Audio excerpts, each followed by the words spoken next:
we've been talking a lot about 1,3-disubstituted compounds. Beta ketoesters, the product of the Claisen condensation, beta hydroxy ketones or beta hydroxy aldehydes, the product of the aldol condensation. But we haven't talked at all about 1,2 substituted materials.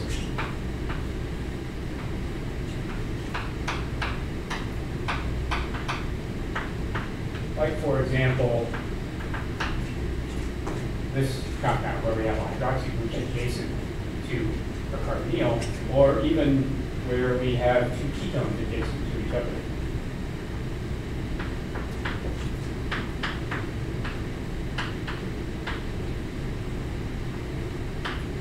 This compound is known as benzyl.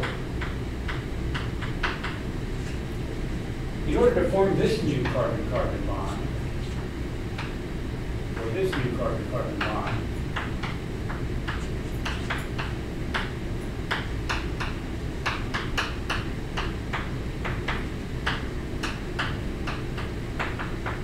we'd like to have an acyl anion.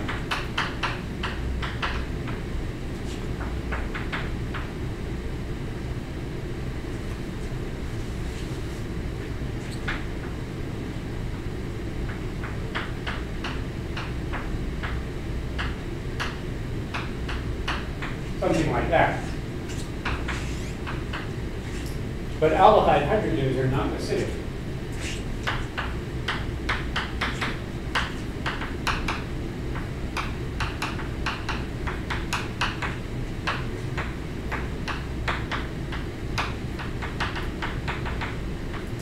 There's already a partial positive charge on that carbon from the oxygen removing it.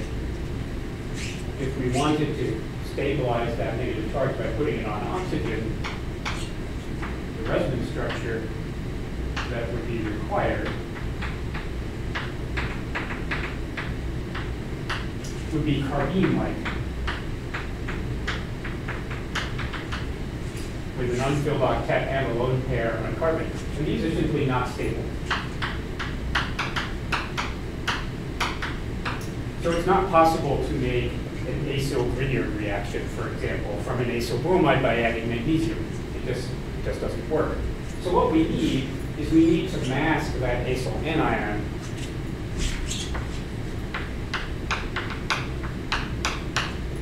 to make something which will behave like an acyl anion,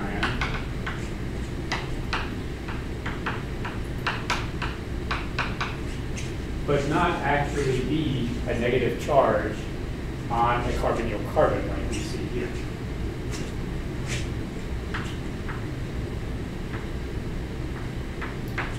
And it turns out that the key to that is to exploit the fact that a hydrogen in a 1,3-diphosphate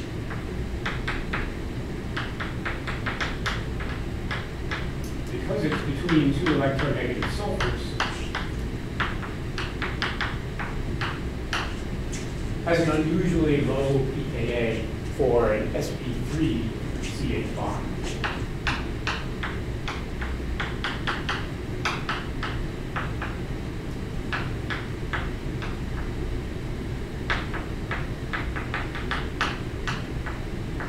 Which in methane or other alkyl groups is typically closer to 50. So we're about 19 orders of magnitude more acidic because of the electron withdrawing inductive effect of the 2 sulfurs. Right? Nowhere near as acidic as the protons between 2 ketones or a ketone and ester, because you're talking about primarily an inductive effect here, not a resonance effect, but still acidic enough to be removed by strong bases like alkyl lithiums. So if you were to treat this with NBL lithium, you could take that hydrogen off, effectively quantitatively,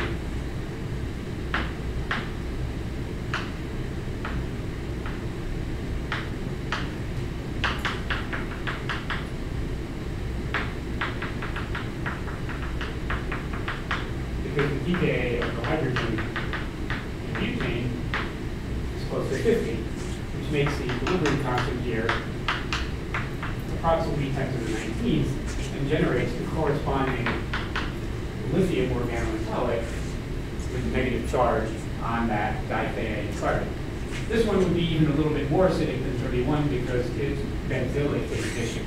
But typically, 1,3-dithiane protons have a pKa somewhere in that 30-ish, 31 range.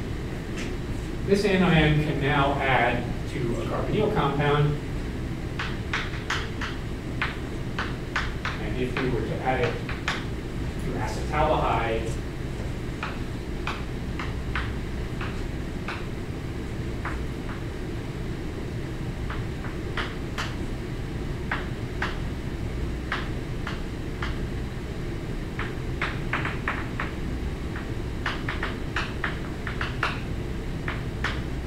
generate an alkoxide ion as the lithium salt, which could be protonated on aqueous acid workup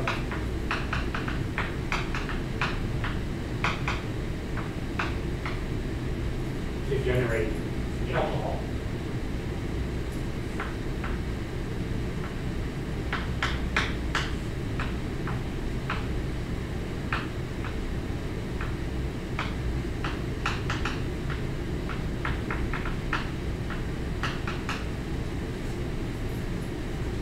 Now, to get to the compound we were originally trying to synthesize, all we need to do is remove the dithiane protecting group, which we know we can do with mercuric chloride.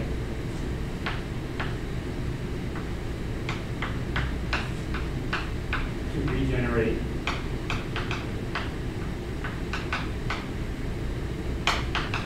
carbonyl compound because of the affinity that mercury has for sulfur compounds.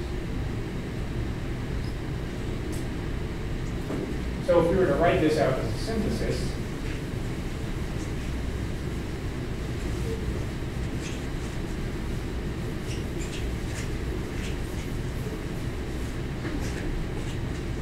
we would start with aldehyde.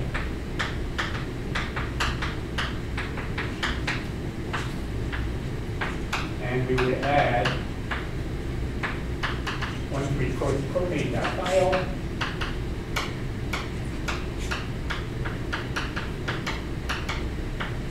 with some acid catalyst, often a Lewis acid, but sometimes a bronzite acid.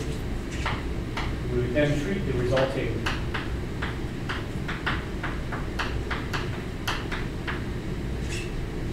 dithiane would then be the lithium to form the anion, followed by adding our benzaldehyde, aqueous acid workup to propene, and finally the protection, the HCl2. So effectively, it's a protection and a deprotection as the dithiane, or the thioacetal, with an organometallic reaction sandwiched in between, where we form our lithium organometallic, then add our aldehyde to form the carbonyl, or to convert the carbonyl to an alcohol, secondary alcohol from the aldehyde, and then acid workup. So this can be used to make a variety of alpha hydroxy carbonyl compounds. An interesting feature of the 1,3-dithiane anions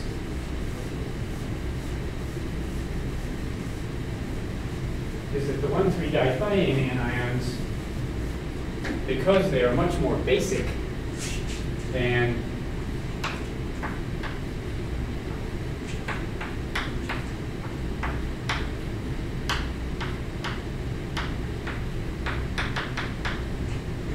the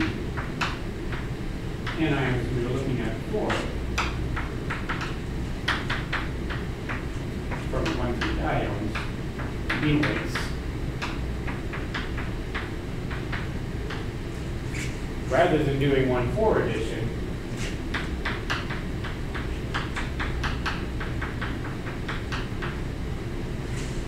if these compounds confront an alpha beta unsaturated carbonyl compound, they will do 1,2 addition.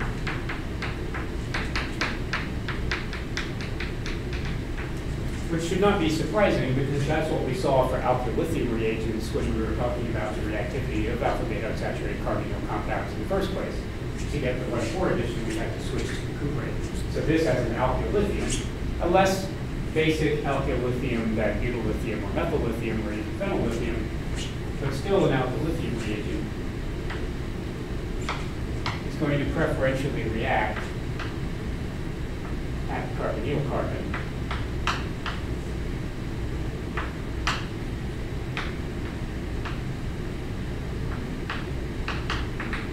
To generate the alkoxide.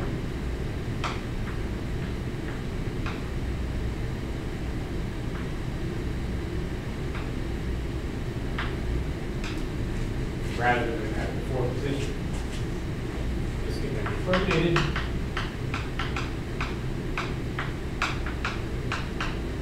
With an aqueous acid workup.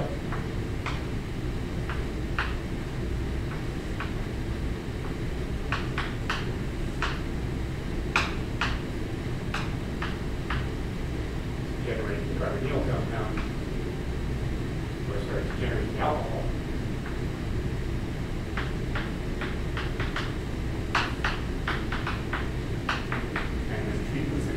Chloride. We'll regenerate the ketone.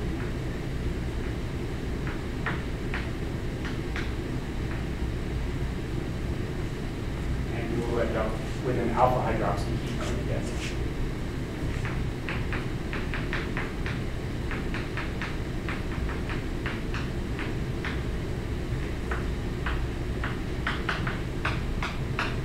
And in this case, our product would be tertiary alcohol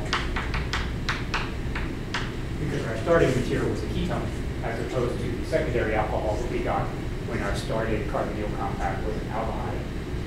So we can make alpha hydroxy carbonyl compounds by using a masked acyl anion equivalent derived from a dithiate. And since we can readily make the thioacetal and remove the thioacetal using 1,3-propane dithiol, zinc chloride to add it, and mercuric chloride to take it off, we can change that carbonyl back and forth from a carbonyl to something that doesn't look like a carbonyl. So that's a good entry to alpha hydroxy ketones.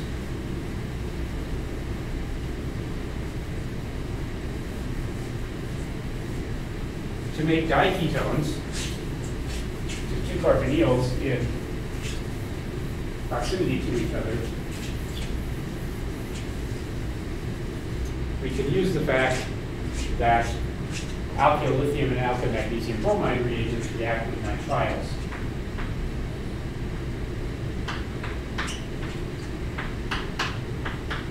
And I'm using benzaldehyde here in my examples, but it doesn't have to be benzaldehyde. It could be any other aldehyde. So we'll form that dithiate.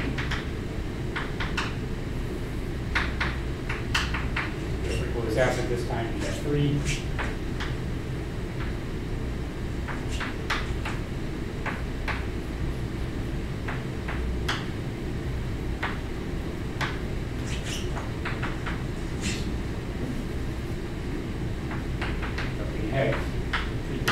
Lithium,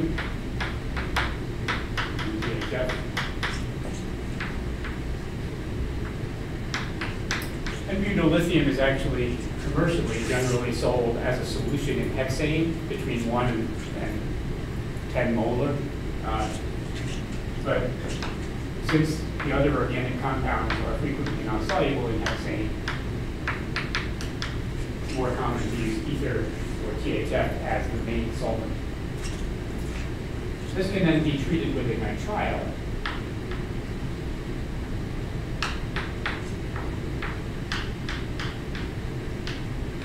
In this case, nitrile.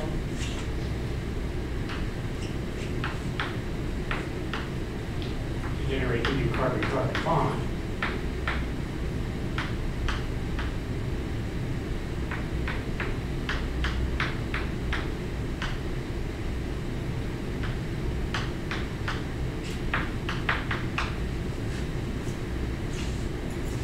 And then that imine, upon aqueous acid workup, is converted to the ketone.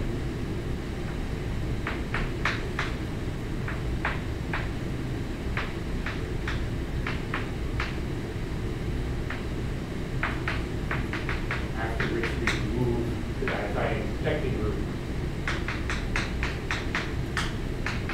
Liberate the second ketone.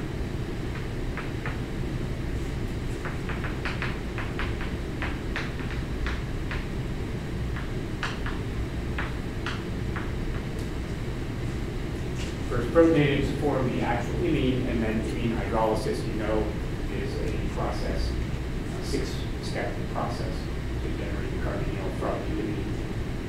So the addition of these dithiane anions to aldehydes to form secondary alcohols, ketones to form tertiary alcohols, and nitriles to form ketones are useful synthetic methods for putting a new carbon-carbon bond between two functional groups, like two carbonyl groups or an alcohol and another carbonyl group, and generating 1,2 difunctionalized compounds instead of 1,3 difunctionalized compounds.